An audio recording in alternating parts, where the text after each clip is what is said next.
endorsing the motion again and again and again, and we kept losing because on the conference committee are members of the Lords, members of the Commons, members of leadership, political lobbyists themselves, plus ordinary elected members, and I kept losing by 1 or 2 votes. On the 13th attempt, on that particular election, we got an extra radical on, and it became agreed that the conference would devote the motion. Went to conference, very passionate debate. I was very lucky Diana Wallace, who I have huge respect for, the MEP for I think the Midlands, backed me. It was an extraordinary debate because we had a whole bevy of peers heckling and shouting. So much for honourable members. It was extraordinary. You expect peers. It was extraordinary the venom that was being directed at us. We won. The entire Lords opposed us. The entire parliamentary party opposed us. The leadership opposed us. But the conference backed the motion. Really exciting. It then went to the then President announced, "Oh, we'll have to. This will have to be dealt with by the Federal Executive." So I went to the Federal Executive. I was a member at the time, except the chair at the time, and the leadership said we can't impose this because actually they got legal advice from a member of the House of Lords, Lord Goodhart, for whom I have a huge amount of respect as a constitutional lawyer. But I was absolutely gutted that the man of his integrity come up with the advice that was against the rights under the European Convention on Human Rights for us to say they can't be political lobbyists. What he was actually saying is that parliamentarians have the right to be corrupt under the European Convention on Human Rights. I'm sorry. Complete farce. I pleaded and pleaded and passionately that this was the soul of the party at risk. That this is the integrity of the Liberal Democrats. Liberalism and democracy depends on separation of powers and lack of conflict of interest. But amazingly, the Federal Executive, which is very unusual, backed us when we defeated leadership and said we will implement the motion. We won by around 2 votes.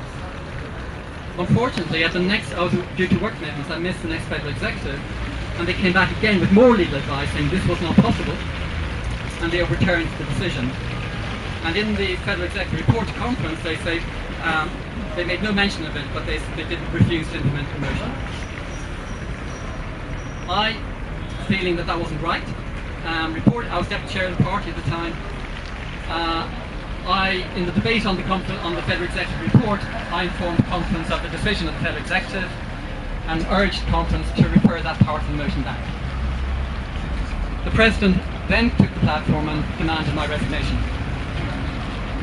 Unprecedented in my view in British political history that the deputy chair of the party should have the President demand a resignation from the platform of conference.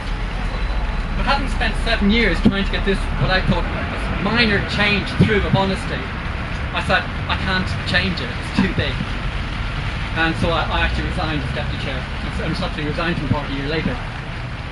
But another area that I dealt with during my time, before going to the wider issues of political lobbying, how it works, was that I also realised that one of the ways the prostitute state works is that the system of appointments to the Lords by all 3 political parties is based on money and donations and who you know.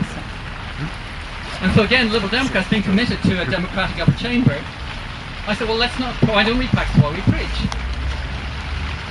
And I proposed that we would elect our nominees to the Lords. And the entire establishment went absolutely nuts, because they were all queuing up with their money and their blah, blah, blah.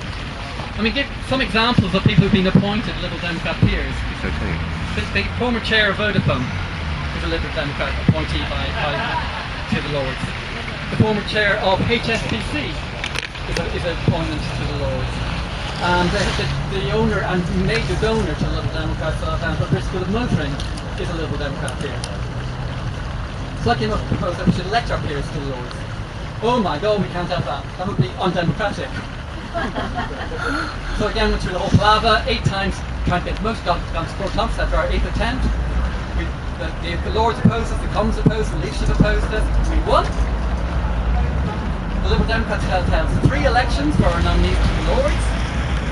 We looked at them, there's a list of them, there's little booklets about them. Kennedy refused to appoint from the list. 80 to 90% of the list was not from the list. Clegg has refused to appoint the majority from the list. They're appointing their friends, they're appointing rich people, they're appointing the donors. And it's illegal to steal a vote in a local parish election. If you steal one vote in a local parish election, you can go to jail.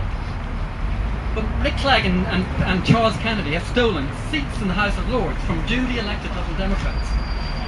And the media doesn't cover this.